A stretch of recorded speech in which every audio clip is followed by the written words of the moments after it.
be sure to check out Rob Plays. There you can hang out with me while we play video games and talk about life stuff.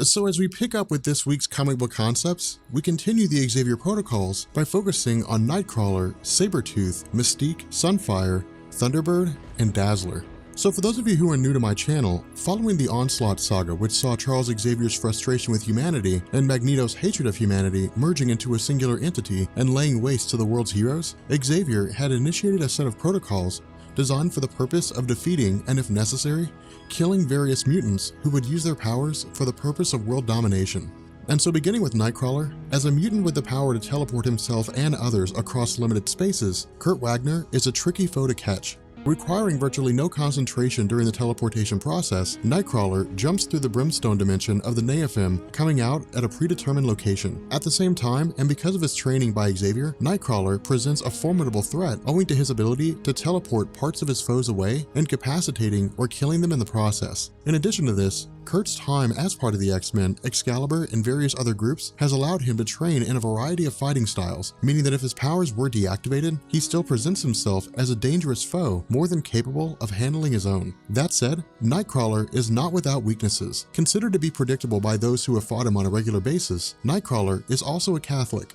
possessing a strong moral compass with a refusal to kill except for the direst of circumstances. In addition to this, because Nightcrawler shares the blood of the Neophim, a race of demons living within the brimstone dimension itself, the blood of the angelic seraphim is capable of damaging Nightcrawler with prolonged exposure leading to his death. However, barring intervention from heavenly bodies, the best means of defeating and killing Nightcrawler comes in the form of Blink and Sabertooth. With Nightcrawler being susceptible to the same forms of illness and injury as a normal human, Blink's powers of teleportation would allow her to predict Nightcrawler's movements and teleport him to Sabertooth's location, who in turn would easily overpower and kill Kurt. Moving on to Sabertooth, while he does have a healing factor that allows him to recover from virtually any and all damage, including the loss of limbs, as well as making him immune to poisons, most drugs, toxins, and diseases, Sabertooth's true power lies in his ferocity and enhanced senses. Possessing the ability to see in complete darkness, hear all ranges of sound frequencies, and track the scent of his target regardless of degradation, Sabertooth presents a formidable threat to almost any opponent. In addition to this, Sabertooth himself does not have any true weakness to speak of, owing to the fact that his healing factor, heightened senses, and ferocity all come together to form a wildly durable killing machine with a desire to inflict chaos and pain. That said, the best means of defeating and killing Sabertooth comes in the form of Wolverine due to his equal level of ferocity, as well as level of fighting that can easily counter Sabertooth's lack of intelligence and abilities. Transitioning to Mystique, as a mutant with the base power of metamorphosis, Mystique presents herself as a wildly difficult foe to catch, owing to the idea that if she were to escape into a crowd, with the exception of high-level telepaths and those with an acute sense of smell, she would be nigh uncatchable. However, after dying and being resurrected by the Hand, the clandestine ninja clan's ties to mysticism allowed for an expansion of Mystique's abilities, making her capable of tricking Wolverine's sense of smell, as well as camouflage to her surroundings to the point of near invisibility, as well as take on the form of metallic materials, a feat previously unavailable. In addition to this, Mystique's longevity may surpass even Wolverine himself, making her one of the oldest mutants on the planet with the exception of Selene and Apocalypse. As such, her experience in avoiding detection through espionage and subterfuge, mastery over both extinct and existing forms of language, as well as mastery in various forms of martial arts and weapons training make her extremely dangerous if her goal is to intend harm on others. However,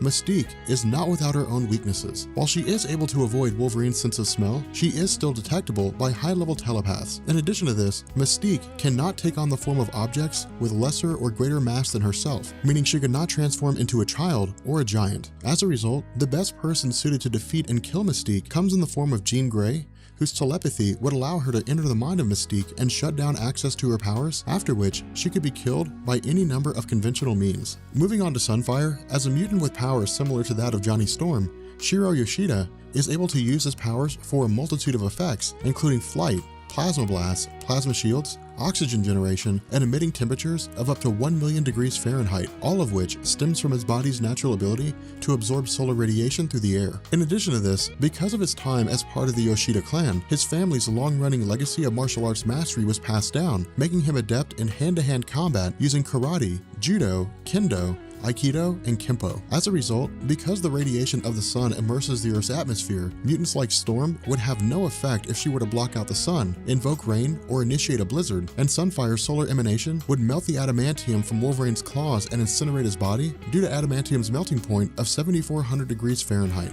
Conversely, Sunfire's martial arts training would make him more of a match for almost any of the X-Men with the exception of Wolverine himself. As a result, the best means of defeating and killing Sunfire comes in the form of Iceman, whose Omega-level powers would slow down the molecular movement of Sunfire's plasma-based energies, stripping him of his powers, or at least reducing them to the point that he could easily be countered by any number of mutants.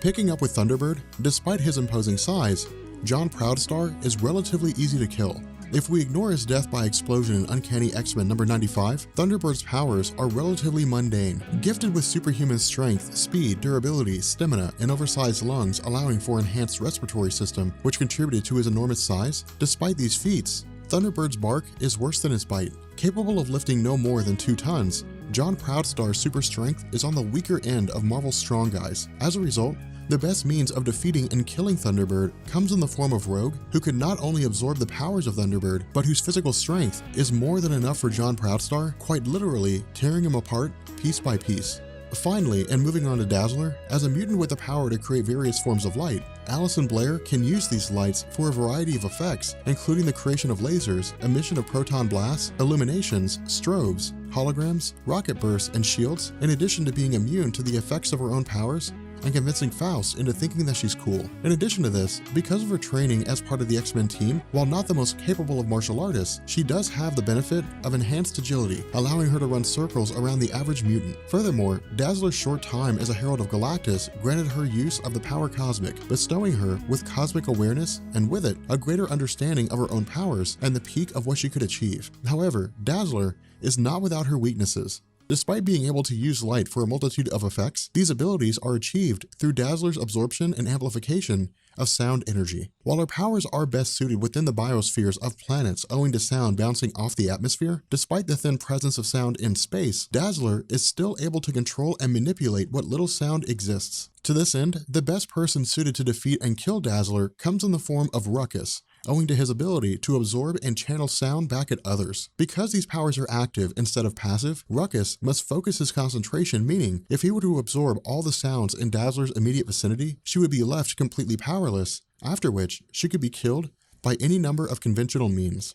With that being said, we're going to bring this video to an end, and I'm kind of curious if there's any mutants, X-Men or otherwise, that I have not made an Xavier Protocols video on so far. Post them down in the description, and I'll make sure they get added to the list of characters that I have coming in future videos. And I will catch you all later. Peace.